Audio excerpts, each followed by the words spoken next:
Quero agradecer a sua presença no templo e agradecer você também que está conectado conosco na internet.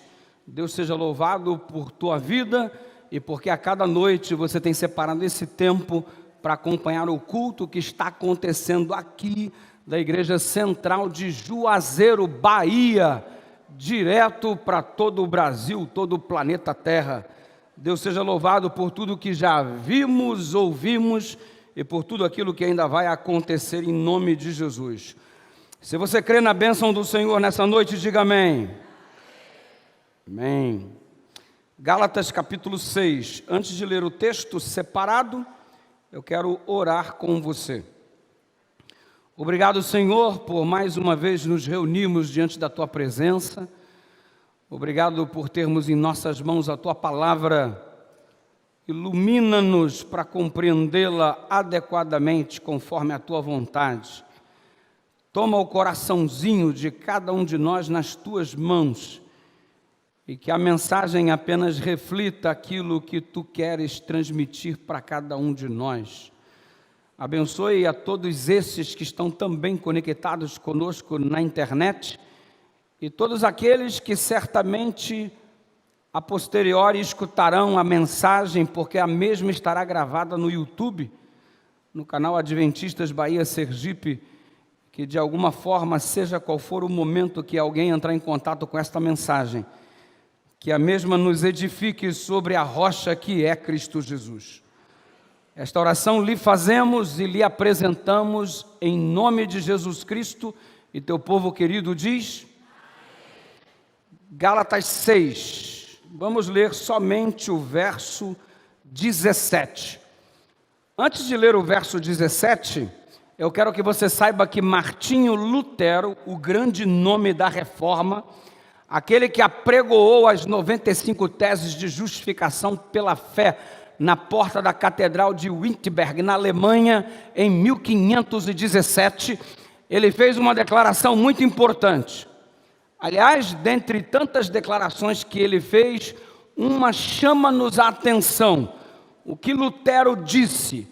Lutero chegou a falar que Satanás é um macaco de imitação de Deus.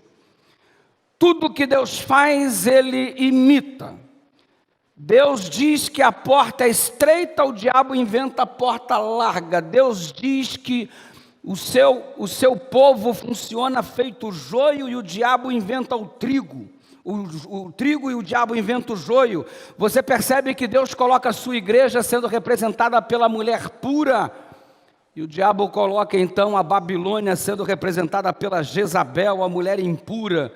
O selo de Deus está aí e o diabo inventa a marca da besta, apontada no capítulo 13 do Apocalipse. São as divergências que existem hoje em dia. E já que estamos falando de marca, de selo, Paulo fez uma declaração muito interessante. Se você der uma olhada aqui em Gálatas capítulo 6, no verso 17, observe só o que Paulo disse. Verso 17. De agora em diante, que ninguém me perturbe, com estas coisas, pois eu levo no meu corpo as cicatrizes que mostram que pertenço a Jesus. Talvez a tua tradução tenha dito, levo no meu corpo, trago no meu corpo as marcas do Senhor Jesus. Do que Paulo está falando? Será que o servo de Deus tem uma marca? Será que o servo de Deus tem um selo? Todo aquele que Jesus virá buscar nas nuvens do céu com poder e grande glória, conforme a sua promessa, este indivíduo que será buscado por ele, tem algum tipo de marca que o identifica como selado, como separado, como salvo, como filho de Deus? Deus trabalha também com esse negócio de marca, de selo, algo que nos distingue, nos separa. Paulo está dizendo que ele traz no corpo as marcas de Jesus. Será que você tem a marca de Jesus nessa noite? Será que eu e você estamos caminhando e possuímos em nosso corpo a marca de Jesus? Que marca é esta que o apóstolo Paulo está falando que tem?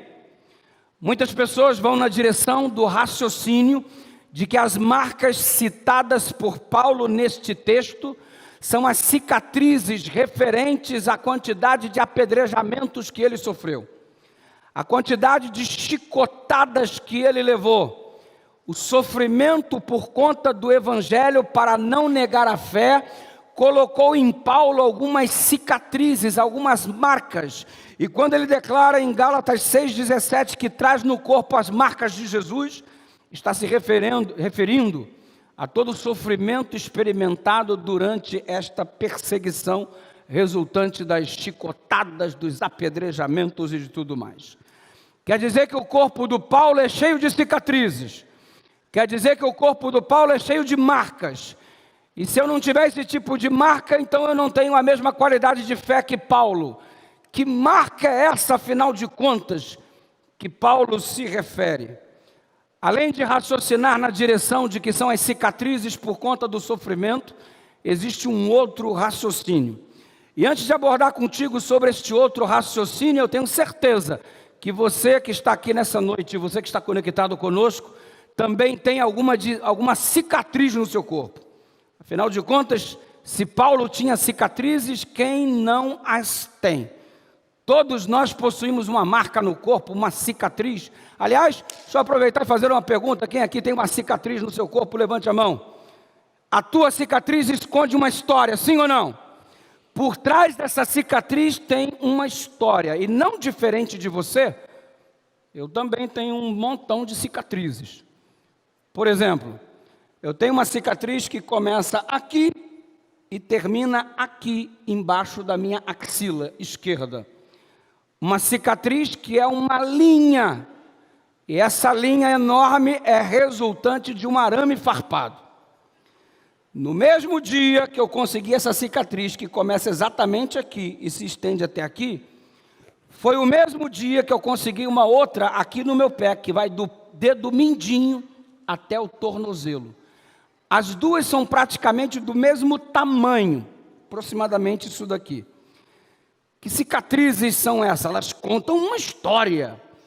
Essas cicatrizes contam uma história de desobediência. A Dona Maria, que é a minha mãe, está conectada aqui, porque é a primeira a entrar e a última a sair. Aqui mais comenta. A minha mãe recebeu até um selo da Novo Tempo de maior fã da Novo Tempo.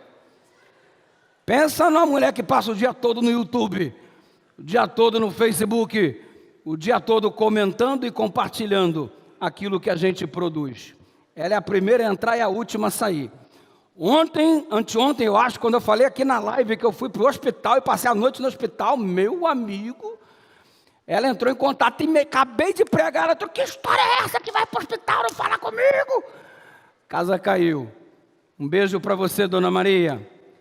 Eu tenho uma marca de desobediência às ordens da Dona Maria. Eu tinha aproximadamente uns 10 anos de idade, mas já era PhD em desobediência. Pensa num doutor em desobediência. Era eu. Minha mãe me deu uma ordem e eu falei, não vou fazer. E ela disse, eu vou te arrebentar. E eu falei, não vai. E como sempre fazia, corri.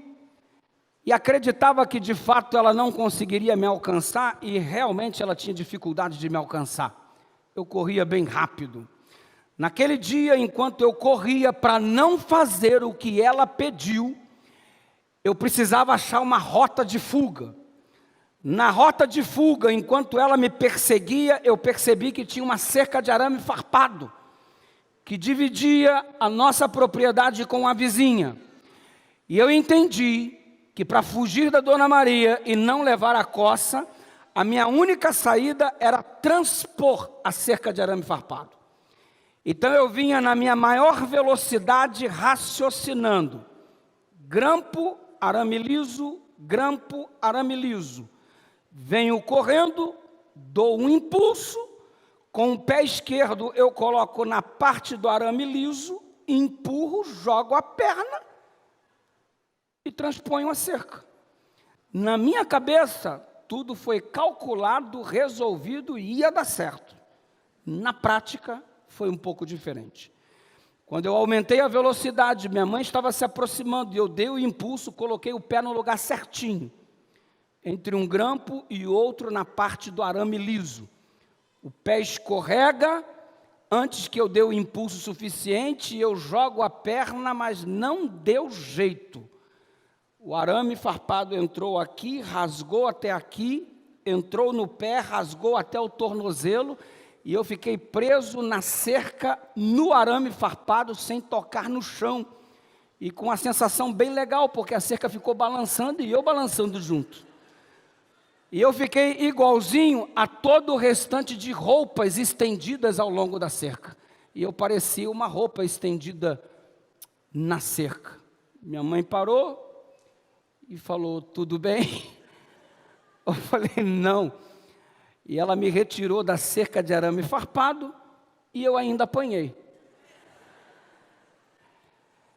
O que é esta cicatriz?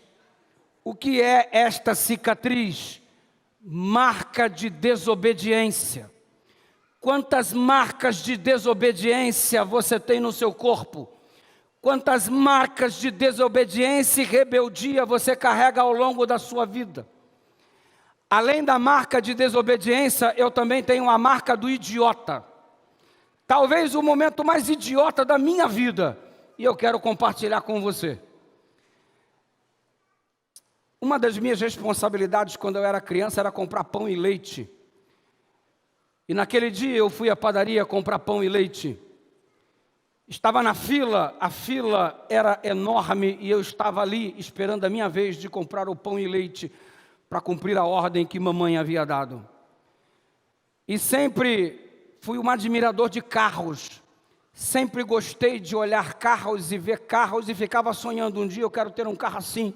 Um dia eu quero ter um carro assim, mas um dia eu nunca quero ter aquele carro ali. E quando eu falava isso, eu sempre olhava para o Fusca. E pensava, nunca quero ter um Fusca na minha vida. O carro feio. E além de achar muito feio, eu falava, o carro barulhento. Porque o barulho do Fusca me irritava. O Fusca ficava... coisa horrorosa. E naquele domingo, pela manhã, quando eu estava naquela fila, o Fusca parou exatamente do meu lado. O indivíduo desceu e não desligou o carro. A fila não andava e eu fiquei do lado do Fusca que fazia. E eu comecei a fazer junto. Eu falei, hoje eu vou acabar com o barulho do Fusca. E tive uma ideia brilhante que só um garoto de 11 anos de idade tem a capacidade de ter. Vou tampar o cano de descarga do Fusca. Como tampo? Fiquei pensando. Não encontrei nenhum objeto e falei, eu mesmo tamparei. Fui atrás do Fusca e lá ele estava. O cano fininho, fui lá e encostei a perna. Tampei. E até hoje eu tenho a cicatriz, que é o cano de descarga do Fusca, causado pela queimadura, na minha tentativa de silenciá-lo. Sabe o que é a cicatriz que eu tenho aqui? Marca de um idiota. Tenho a marca de desobediência, tenho a marca de idiotice. E fico pensando quantas marcas mais temos que acumular na nossa vida para entendermos as coisas certas que precisamos fazer. Olha quanta cicatriz você tem de modo desnecessário. Eu não precisava ter essa cicatriz. Eu não precisava ter essa cicatriz. Você não precisava ter o machucado que você tem hoje. Você não precisava ter a ferida que você possui hoje, se você tivesse tomado um posicionamento mais adequado diante do desafio que a vida lhe impôs. Você não teria essa cicatriz se você tivesse confiado um pouco mais em Deus. Você não teria este machucado, esta ferida, se você tivesse confiado um pouco mais na direção daquele que te quer bem. E o resultado é que ficamos nos machucando ao longo da vida, por não sermos submissos à voz que nos orienta. E tem uma voz nesta noite, nesta igreja, que é a voz do Espírito Santo que diz, este é o caminho, andai por ele. toda vez que não tomamos o caminho de Deus, nos arrebentamos. E por isso que você tem tantos machucados hoje, ou feridas que até atestam a negligência e insubmissão quanto à voz do Eterno. Marcas que contam uma história. Que história que você tem para contar hoje? História de sucesso ou insucesso? História de quem anda perto de Deus e vê milagres todos os dias? Ou história de quem está longe dele tentando felicidade longe do autor da felicidade? Vida longe do autor da vida, numa completa incoerência. Qual a história da tua vida hoje? Deixa eu te dizer uma coisa em nome de Jesus. Tua história pode ser pregressa, tua história pode ser dolorida, tua história pode ser horrorosa, mas ela pode mudar nesta noite pelo sangue de Jesus. A partir de hoje, você pode ter uma história diferente. A partir de hoje, você pode ter uma marca que conta a tua nova trajetória no caminho que, embora estreito, mas é o único que conduz à vida eterna. Na tua nova história, você pode até dizer: não sou eu mais quem vivo, mas Cristo vive em mim. Essa pode ser a sua nova história a partir de hoje. Se essa é a história que você deseja, diga amém. Marca. Tá, beleza, pastor. Mas qual que é a marca do Paulo? Deixa eu te falar. Naquele tempo, havia legislação mosaica que coordenava o sistema de escravidão. Aliás, escravidão era uma palavra muito adequada para os povos pagãos. Normalmente, no povo de Israel, era chamado de servo. Enquanto nos outros povos eles eram chamados de escravos, no povo de Israel era chamado de servo. E não tem nem condições de comparar o tipo de serviço realizado no povo de Israel com o tipo de escravidão praticado pelos povos pagãos. Se você olhar a legislação mosaica, você vai chegar à seguinte conclusão: o servo em Israel podia ser servo somente por 6 anos. No 7º ano, ele deveria ser liberado, liberto.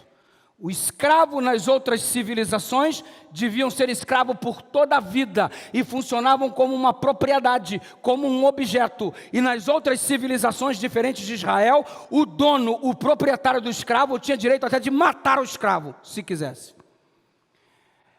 Em Israel, a legislação mosaica protegia o servo e o dono do servo tinha por obrigação de tratá-lo com dignidade, tinha que tratá-lo com integridade física, não podia danificar a integridade física do servo, não podia espancar o servo, tinha que dar dignidade para o servo. E muitos dos servos eram tratados como membros da família. E o que acontecia normalmente? Quando chegava o 6º ano e finalmente o 7º da libertação, o servo tinha o direito de ir embora, mas era muito comum o servo bem tratado, bem alimentado, onde ele era lidado como se fosse um membro da família, era muito comum ele virar para o Senhor e dizer assim: Senhor, o Senhor quer que eu vá embora, mas eu não quero ir não. O Senhor me trata tão bem, eu sou membro da família, eu me sinto tão bem aqui. Eu te servi por obrigação durante 6 anos. A partir de agora, eu quero te servir porque te amo. Eu quero te servir porque tenho prazer em lhe servir. E não é por obrigação. Permita-me ficar na sua casa. Quando esse comportamento, quando essa decisão era tomada pelo servo, a legislação mosaica dizia que o indivíduo que toma essa decisão de querer servir por amor, não mais por obrigação, ele era levado àquilo que hoje no nosso tempo equivale como cartório. E ele era levado a esse estabelecimento e ali eles assinavam, eles ratificavam, eles constatavam um trato, um acordo. E este acordo era estabelecido e um sinal, uma marca, era colocado na orelha. Aquela marca na orelha do servo atestava que ele era servo por escolha. Ele não era servo por obrigação. Ele estava na casa do Senhor porque ele escolheu estar na casa do Senhor, porque amava o seu Senhor, porque queria continuar vivendo com o seu Senhor para sempre. Marca do servo. Ei, essa é a marca que Deus quer que tenhamos. Deus não te traz aqui por obrigação. Deus não te arrastou à força. Deus não te coagiu, Ele não te obrigou, Ele te convida, Ele te atrai, Ele gentilmente bate a porta e pede acesso, não é por obrigação. E feliz é o servo, eu e você, os servos, como dizem quando dizem assim: Senhor, eu não estou aqui porque eu sou obrigado, eu estou aqui porque te amo, e porque tenho prazer em estar na tua presença, em estar na tua casa, e quero viver aqui todos os dias da minha vida. Você percebe? Paulo disse: trago no meu corpo as marcas do Senhor Jesus. Eu não sou servo por obrigação, eu sou servo por amor. Eu não sou obrigado a estar aqui, eu venho porque eu o amo, desejo servi-lo e estar na presença dele por toda a eternidade. Se você quer ser esse tipo de servo, diga amém. Então você já pode abrir a tua boca para dizer: eu trago no meu corpo as marcas do Senhor Jesus. Quem deseja a marca de Jesus nessa noite, diga amém. Marca, selo. Aliás, você sabia que os soldados romanos eram identificados como propriedade de César? O soldado romano recebia uma marca na sua mão que atestava que ele era propriedade do imperador, meu dono, meu proprietário, César, o meu senhor. Soldado romano. Você sabia que na Síria, os adoradores das divindades sírias recebiam tatuagens que identificavam-os como adoradores dos seus respectivos deuses? Os adoradores de Astargates, por exemplo, e de Haddad, tinham uma tatuagem no pescoço e os outros uma tatuagem no joelho. Quando olhava para o indivíduo que tinha uma marca no joelho, aquele ali adora o fulano de tal. Quando olhava para o indivíduo que tinha uma tatuagem no pescoço, aquele ali adora o fulano de tal. Marcas que identificam-os com os seus respectivos deuses.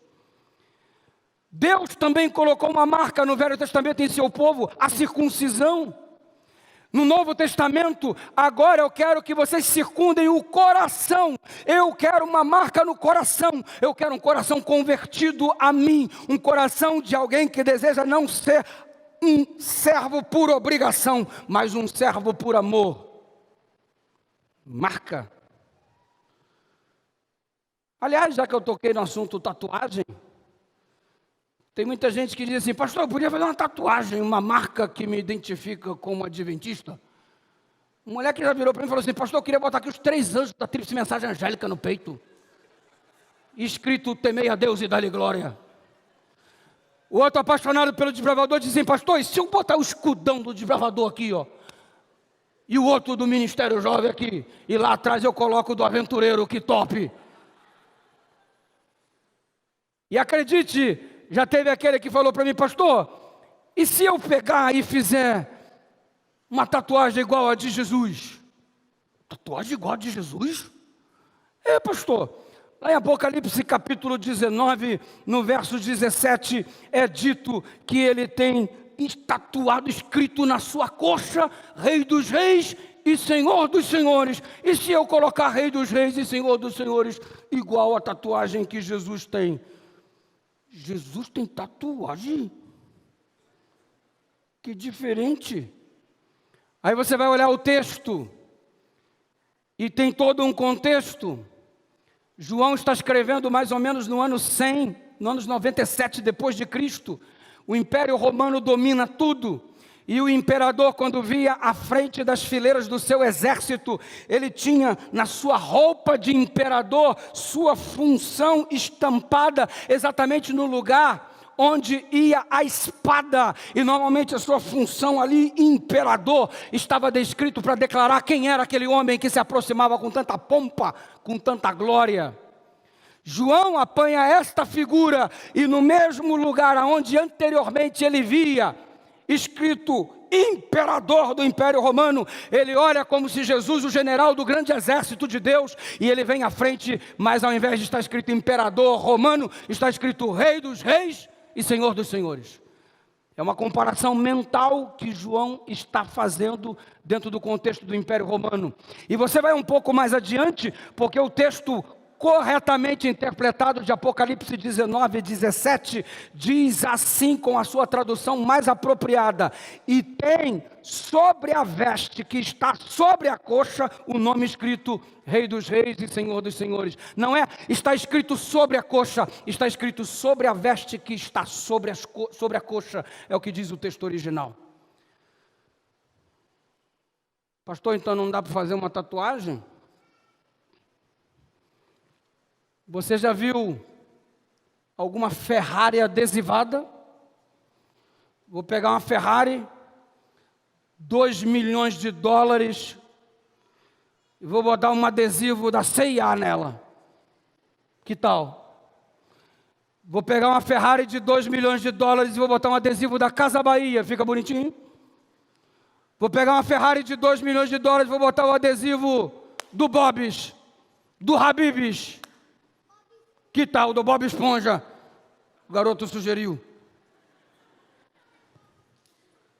Ei, você já viu alguma Ferrari adesivada?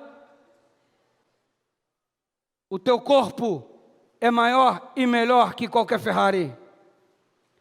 Por que você está colocando adesivo? Você acha que vai ficar mais bonito? Você quer dar uma moral para o Criador, porque o modo como ele fez não está legal, e você tem que dar uma melhorada, um upgrade, o desenho que ele fez não está bom, seria melhor você dar uma sofisticada?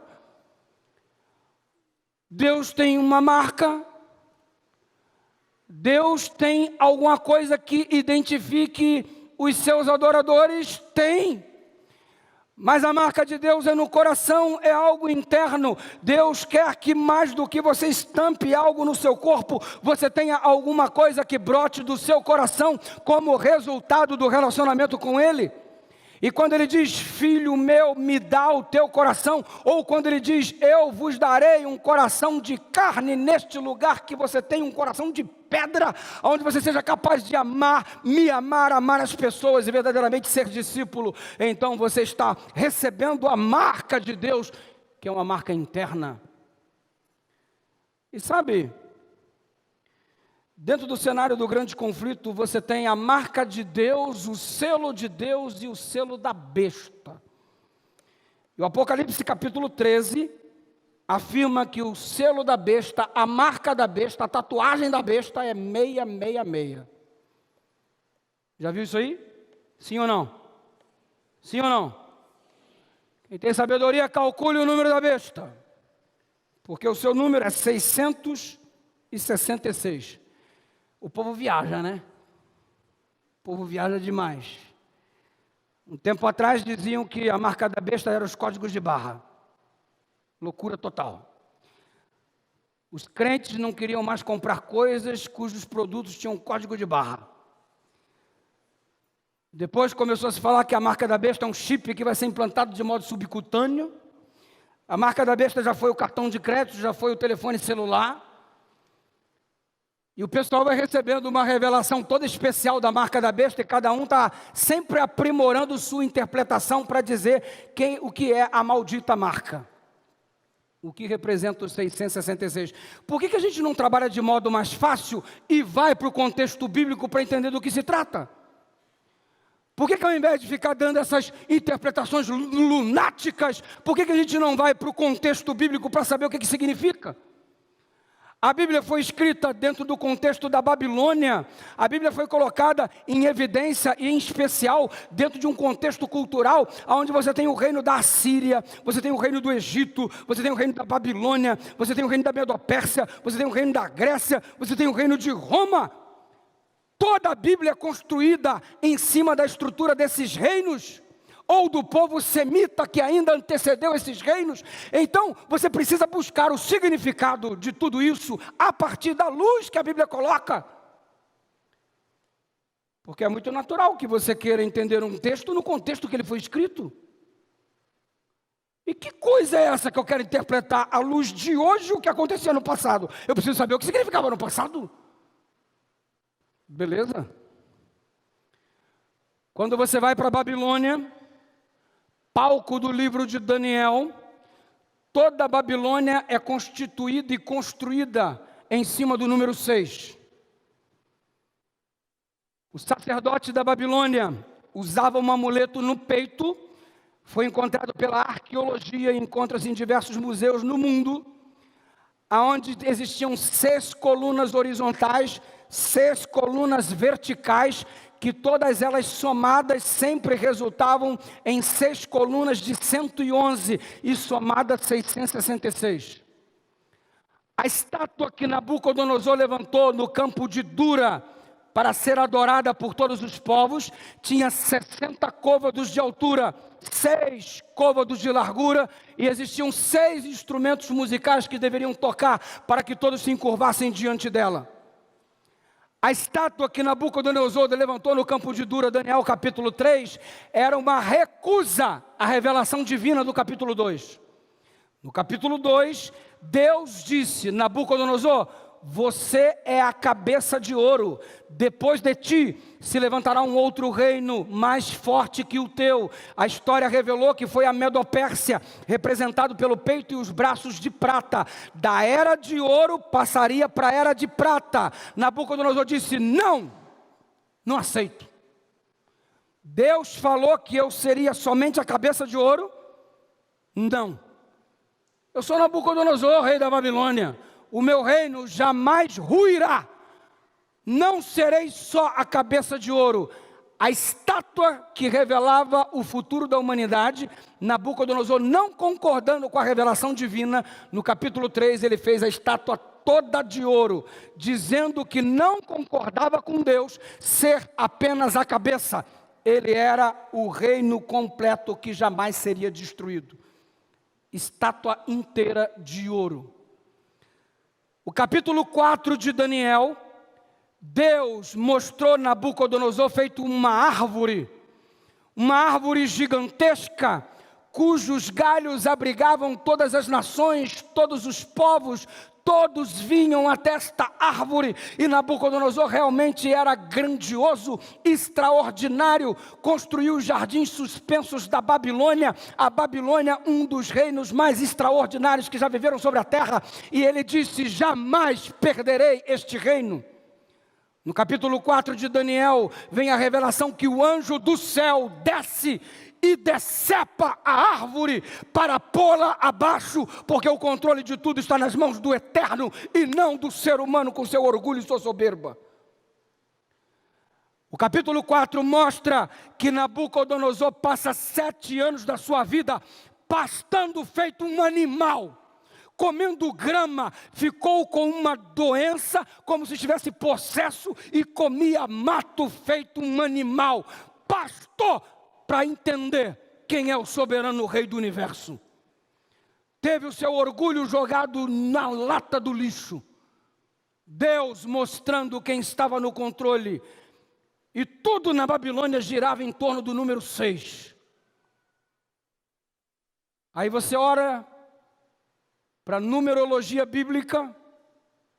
Deus foi criando cada coisa, cada no seu respectivo dia. E no 6º dia, Ele cria o homem. O ser humano foi criado no 6º dia, e a Bíblia anuncia que, havendo Deus acabado a obra que fizera, descansou no dia 7º. O que é o número 6 na Bíblia? É o número que faz referência ao homem. É o número do dia da criação do homem. Na numerologia bíblica, o 6 representa o homem, enquanto o 7 representa Deus. Tudo que se refere a Deus como Criador, como Redentor. 7º dia. O Apocalipse está construído em cima da estrutura de 7, o dia de 7 semanas, 7 selos, 7 trombetas, 7 últimas cenas, 7 últimos trovões, 7 nomes para Jesus Cristo. Você percebe uma estrutura construída em número do 7 que aponta para Deus. Enquanto o 6 é o número de homem. Agora você segue o curso normal. O 1 me conduz para o 2. O 2 me conduz para o 3, e para o 4, e para o 5, e para o 6, e o 6 deveria ir para o 7. Eu, homem, deveria ir para Deus. A natureza que me foi colocada pelo Criador aponta que eu deveria ir em direção a Ele. O 6 vai para o 7. Mas quando o 6 rejeita o seu Criador, e como Nabucodonosor coloca ênfase em si mesmo, ele insiste, eu não vou para o 7, é 6 de novo, eu não vou para o 7, é 6 de novo, é ele colocando ênfase em cima de si mesmo. O que é o 666? É a recusa do homem em ir para Deus, alimentar o seu orgulho e criar tudo em torno de si mesmo, tal qual Nabucodonosor instituiu toda a Babilônia. Por que que a Babilônia é colocada agora no contexto dos últimos dias no Apocalipse? Porque o ser humano só olha para si mesmo e não olha mais para Deus. O que é o 666? 6 é a recusa do ser humano em ir para Deus, colocando a ênfase em si mesmo. Eu e eu. Resultado? A besta do Apocalipse 13, que tem toda a sua adoração voltada para um homem, representa exatamente isso. Colocaram um homem no lugar de Jesus Cristo para ser intercessor entre Deus e os homens. Colocaram um homem para perdoar os pecados no lugar do próprio Cristo. Isso é chamada de abominação da desolação pelo livro de Daniel. A ênfase em cima de um homem. E hoje o diabo trabalha dizendo, você será como Deus. Não é ir para Deus, Deus é você. Foi a conversa que ele falou lá no Jardim do Éden. Se você comer do fruto, você vai ser como Deus. Não tem que ir para Deus, é você. Estamos vivendo numa religião meio esquisita. Olha, a resposta está em você, tem que procurar dentro de você você tem a saída. Conversa é essa, irmão? Que papo de coach é esse dentro da igreja, onde a saída está dentro de você? Busque a força dentro de você. Não tem saída dentro de você, não tem força dentro de você, tudo vem dele. Eu vou a ele, eu não busco nada em mim mesmo, eu sozinho estou perdido. Eu preciso de um Salvador, e a Ele me agarro nesta noite. Quem faz a mesma coisa, diga amém. Ei, eu fui criado para ir a Ele. O momento em que eu me recuso, eu me torno bestial, demoníaco, que é a instituição de Apocalipse 13, a besta do Apocalipse. Até quando você vai ficar dando ênfase só para você? Quando é que você vai buscar em primeiro lugar o reino de Deus e a sua justiça, para que todas as outras coisas sejam apenas acrescentadas? Até quando Deus vai ficar batendo a porta do seu coração sem obter respostas? Qual é a marca da besta? É quando o homem recusa o convite do Criador, põe a ênfase em si mesmo e na sua própria vida, no seu próprio umbigo, rejeitando o chamado que Deus lhe faz e aceitando toda a instituição que aponta para o homem como resposta e não como Deus. Quando eu abraço o homem como resposta e não Deus como a resposta, eu estou no sistema satânico da besta do Apocalipse. Busca a resposta em você. Busca saída em você. A história vai terminar do mesmo jeito sempre.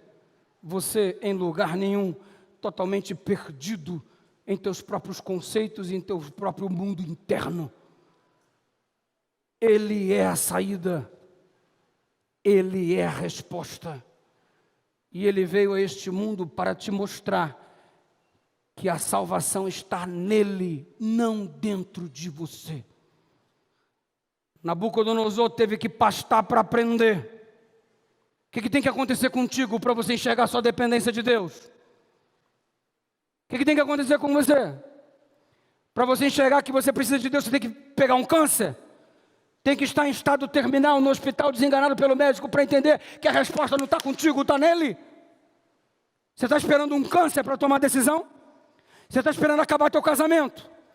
Quando o teu casamento der tudo errado, aí você, ai meu Deus, o Senhor é importante, eu não estou resolvendo a minha vida, eu tenho que buscar o Senhor. Vai esperar terminar a tua família, perder tua esposa, perder teus filhos, para poder enxergar que dele é o caminho?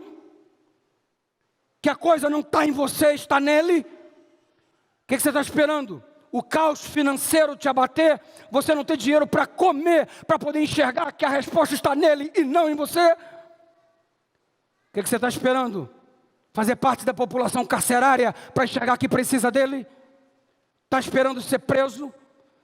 Está esperando fazer parte das estatísticas para entender o quanto precisa dele? Está esperando alguém colocar uma arma na tua cabeça e te ameaçar de morte para você clamar por ele? A ênfase não está em você. Só encontraremos o nosso significado nas mãos daquele que nos criou. Para de dar murro em ponta de faca e nessa noite corre para Jesus. Eis que estou à porta e bato, se alguém abrir a sua porta, entrarei em sua casa, cearei com ele e ele comigo. E se você fizer isso, ele vai te dar um selo. E sabe qual é o selo de Deus? 2. Primeiro deles, Efésios capítulo 1, verso 13 e 14. O selo do Senhor é o Espírito Santo. Se você receber nesta noite o toque do Espírito Santo, você estará sendo selado. Se você nesta noite deixar o Espírito Santo dirigir a sua vida, você estará sendo selado por Deus. E todo indivíduo que aceita o toque do Espírito, reconhece Deus como Criador, Deus como Redentor. Ele me criou, perdeu a criação por conta do pecado, foi e resgatou a criação na cruz do Calvário. E temos um símbolo que atesta que Deus é o Criador e que Deus é o Redentor. Quando você vai no livro de Gênesis, no capítulo 2, havendo Deus terminado a sua obra que havia feito, descansou e abençoou o dia 7º e o santificou. Deus pede para que guardemos o sábado porque Ele é o Criador. Lá em Deuteronômio capítulo 5, quando repete os 10 mandamentos, a razão para guardar o sábado é outra. Em Gênesis e nos mandamentos em Êxodo 20, a razão para guardar o sábado é porque Ele é o Criador. Em Deuteronômio capítulo 5, a razão para guardar o sábado é porque Ele é o libertador. A criação se perde, se tornou escrava e Ele veio e nos libertou através da cruz do Calvário. Por que guardar o sábado? Porque Ele é o Criador. Por que guardar o sábado? Porque Ele é o Redentor, o libertador. Então note, Ezequiel capítulo 20, verso 12. Lhes dei os meus sábados para que servissem de sinal entre mim e vós, para que soubessem que eu sou o Senhor vosso Deus. Capítulo 20, verso 12, capítulo 20, verso 20. Pode falar bobagem que você quiser sobre o sábado, mas está na Bíblia, o sinal entre Deus e os seus filhos, que Ele é o Criador, que Ele é o Redentor. Está explicado porque o diabo ataca tanto este dia querendo invalidá-lo e manipulou todo o sistema religioso da Idade Média para mudar a santidade deste dia para o domingo, sob a autoridade humana, não divina. Ei, selo de Deus, Espírito Santo. Você é guiado pelo Espírito, se é guiado, vem para a palavra. E a palavra vai te dizer que Ele é o teu Criador, que Ele é o teu Redentor. E o que você vai esperar? Pastar igual o Nabucodonosor, para fazer o que precisa ser feito, para tomar a decisão que precisa ser tomada. Se hoje ouvirdes a sua voz, não endureçais o vosso coração. Ei, todos nós quando morrermos, se Jesus não vier antes, estaremos selados para a salvação ou para a perdição. Se Ele vier quando nós estivermos em vida, o nosso posicionamento na atualidade define se estamos selados ou não. Tua aceitação quanto a Deus define se você está selado ou não. e quando morrer, estaremos selados para a salvação ou para a perdição. E sabe o que eu te digo hoje? Que o Senhor quer te selar para a eternidade. O Apocalipse mostra que os anjos do Senhor estão detendo os 4 ventos da terra. O ser humano não vai se autodestruir. A história deste mundo não vai terminar por mãos do próprio homem. A história deste mundo vai terminar e recomeçar pela intervenção divina. E por que os anjos estão detendo todas as coisas? Porque Jesus não voltou ainda. Porque Ele está no processo de selamento. Ele está no processo de confirmação daqueles que o aceitam e continuam insistindo, o céu continua insistindo, para que você seja selado, para que você seja separado, para que você aceite a ação do Espírito Santo e reconheça Deus como seu Criador e como seu Redentor. Quem nesta noite abre o seu coração para ser selado pelo Espírito Santo, diga amém. De igual forma, alguns irmãos estão tomando sua decisão. E eu louvo o nome de Deus, pela ação do Espírito Santo conduzindo as pessoas ao selamento. Louvo o nome de Deus pela ação do Espírito Santo aqui nessa noite. Louvo o nome de Deus pela ação do Espírito Santo aí com você na sua casa, através da internet. Abre esse seu coração. Não espera igual Nabucodonosor pastar para fazer o que é certo. Não espera capotar com um carro para enxergar que Jesus é o caminho. Não espera um câncer no estado terminal para enxergar que Ele é a saída. Se hoje ouvides a sua voz, não endureçais o vosso coração. Que você faça a mesma coisa que o Antônio Carlos nessa noite está fazendo, lá no distrito de Itinga, junto com o pastor João Batista e junto com o pastor Manuel da Conceição. O Antônio Carlos está no tanque batismal. O Antônio Carlos, ele foi conduzido pela sua própria esposa Áurea. A Áurea trabalhou tanto com ele, e hoje o Antônio Carlos desce as águas do batismo, amém? E ele já está dando estudos bíblicos com a esposa, para que outras pessoas sejam conduzidas à decisão também. Como eu gosto de ver a ação do Espírito Santo. No tanque também encontra-se o Guilherme Silva. O Guilherme Silva, ali com o pastor João, ele foi evangelizado pelo Clube dos Desbravadores. Olha ele lá de lenço. Olha ele lá de lenço, juntamente com o pastor Manuel. Deus seja louvado pela sua vida, Antônio Carlos. Deus seja louvado pela sua vida, Guilherme Silva. E lá no distrito de Placafó, nós temos o presidente da Associação Bahia, o pastor Murilo Andrade. No tanque batismal ele está com a Maria Couto. O instrutor bíblico dela foi a irmã Dadá, e ela tem um fator decisivo para a conversão. A irmã Maria Couto, que está aqui com o pastor Murilo, ela disse que tomou consciência de que sem Jesus é impossível ser feliz. E ela hoje está voltando para os braços de Jesus, diga amém.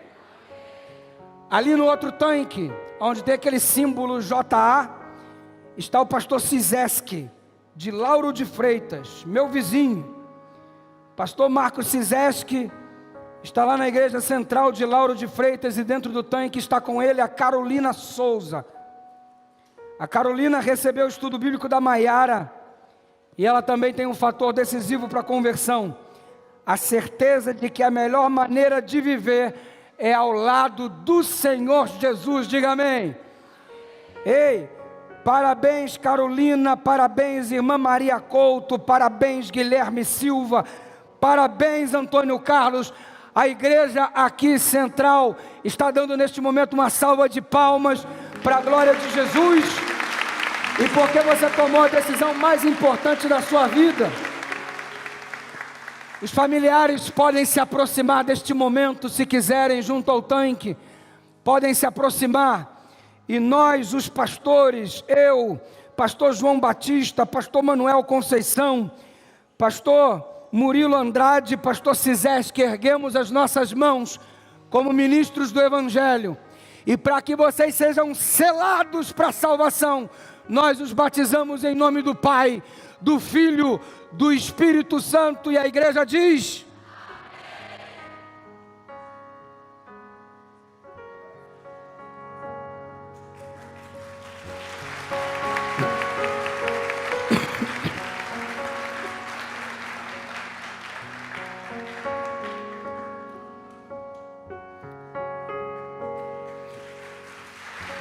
Deus seja louvado. Parabéns aos pastores, parabéns às ovelhinhas de Jesus. Estamos muito felizes. Um grande abraço, um beijo no coração de cada um de vocês. É lindo ver a ação de Deus em toda a sua igreja. É Deus selando os seus filhos para a salvação, através da ação do Espírito Santo, que faz nos reconhecer que Ele é o nosso Criador, que Ele é o nosso Redentor. Ei, você tem um monte de cicatriz no seu corpo. Está na hora de contar a história agora para o mundo, de que você é filho de Deus. Deixa Ele marcar seu coração nessa noite. Deixa Ele transformar sua vida. Não espera uma tragédia acontecer para dizer sim para Jesus. Ele te chama nessa noite. E hoje é o dia de você dar resposta para Ele. Sabe por quê? Porque Jesus é tudo aquilo que Ele sempre disse ser. Se Ele disse que é o caminho, é porque Ele é o caminho. Se Ele disse que é a verdade, é porque Ele é a verdade. Se Ele disse que é a vida, é porque Ele é a vida. Se Ele disse que não há salvação em nenhum outro nome a não ser no nome dEle, é porque é isso mesmo. Então, se você hoje ouve a voz do Senhor, entregue-se a Ele. Não relute mais, não lute mais. Se você não for de Jesus, vai ser de quem? Se você não for selado por Ele, vai ser selado pela besta. Deixa de ser besta, irmão. Seja selado pelo Espírito Santo. Aproveite a sua chance, a sua oportunidade, porque Jesus é tudo aquilo que Ele promete. Quem crê nisso, diga amém. Jesus não é uma propaganda enganosa que Ele oferece. Ele é. Ele é tudo que você precisa e ficou procurando dentro de você mesmo, quando na verdade Ele sempre foi a resposta. E Ele quer selar você nesta noite. Quem deseja ser selado para a salvação, diga amém. Louvado seja o nome do Senhor. Se esse é o seu desejo, o propósito para o qual estivemos reunidos aqui acaba se cumprindo. Porque a última coisa que Deus deseja é que você passe por aquela porta de volta para o seu lar, sem que você esteja selado para a salvação. Eu estive na cidade de Piauí, um tempo atrás, e fiz um apelo. Naquela manhã de sábado, um garoto que há tanto tempo frequentava a igreja e nunca se decidia, veio à frente. Foi uma felicidade muito grande. Ele veio para ser Caleb e tomou a decisão de se preparar para o batismo. Tanto tempo frequentando a igreja e nunca decidia. Eu terminei de pregar no sábado de manhã, preguei à tarde, fui embora à noite, o congresso continuou. No domingo, ele correndo no campo, nas atividades esportivas do Congresso Jovem, ele caiu com um mal súbito e faleceu ali no campo. Aceitou no sábado, no domingo teve um mal súbito, tentaram reanimá-lo, tentaram socorrê-lo, meia hora de tentativa e ele não voltou. Inexplicável. Aquilo gerou todo um atraso na programação. Caiu uma tempestade na cidade naquele domingo e o ginásio do congresso desabou por conta da morte do jovem que carinhosamente era chamado de Tico. Houve o atraso que impediu das pessoas estarem dentro do ginásio na hora que ele desabou. Uma série de coisas se juntaram O Tico aproveitou a última oportunidade dele para ser selado. Você não sabe se hoje é sua última oportunidade. Se você não for de Jesus, em que situação você estará? A morte do Tico ocasionou o atraso necessário para que dezenas de pessoas, centenas de pessoas fossem poupadas de uma tragédia. Isso me fez lembrar que a morte de Jesus vai fazer milhares e milhares de pessoas terem sua vida poupada de uma grande tragédia que é a morte eterna. O Tico aproveitou a oportunidade dele. E você, até quando vai ficar rejeitando Jesus como seu Criador e como seu Redentor? Deixe Ele selar você. Não saia daqui sem o seu nome escrito no livro da vida, em nome de Jesus. Isso só depende de você. Eu quero. Quem deseja, diga amém. Para a pessoa que está do seu lado, diga que seu nome esteja no livro da vida. Fala para a pessoa que você seja selado em nome de Jesus. Vamos orar. Pai querido, naquele dia o Tico aproveitou a oportunidade dele e nesta noite nós estamos aproveitando a nossa. Estamos cansados de buscar as respostas dentro da gente. A resposta e a saída não está dentro da gente. A resposta e a saída está no Senhor. E por isso estamos te buscando agora. Vivíamos em função de nós mesmos, tal qual o Nabucodonosor, nesse sistema bestial e demoníaco, onde o homem se enxerga como a própria solução. O que se mostra é que o mundo vai de mal a pior, quando o ser humano confia em si mesmo e não em ti. Nabucodonosor pastor para aprender a lição. Nós não queremos ficar perambulando na vida para enxergar o caminho. Nós não queremos experimentar uma tragédia para enxergar a solução. Queremos fazer isso hoje. Queremos ser selados pelo Senhor nesta noite para a glória do Teu nome. Por isso nosso coração está aberto para recebermos o Teu Santo Espírito, e nós confessamos que o Senhor é o nosso Criador, confessamos que o Senhor é o nosso Redentor, e a Ti, para Ti, vamos viver todos os dias da nossa vida. Enquanto tivermos fôlego de vida, estaremos glorificando o Teu nome. Aceita a nossa entrega nessa noite, sela-nos em nome de Jesus Cristo, e o Teu povo diz... Tenha uma noite linda em nome do Senhor. E até amanhã em nome de Jesus.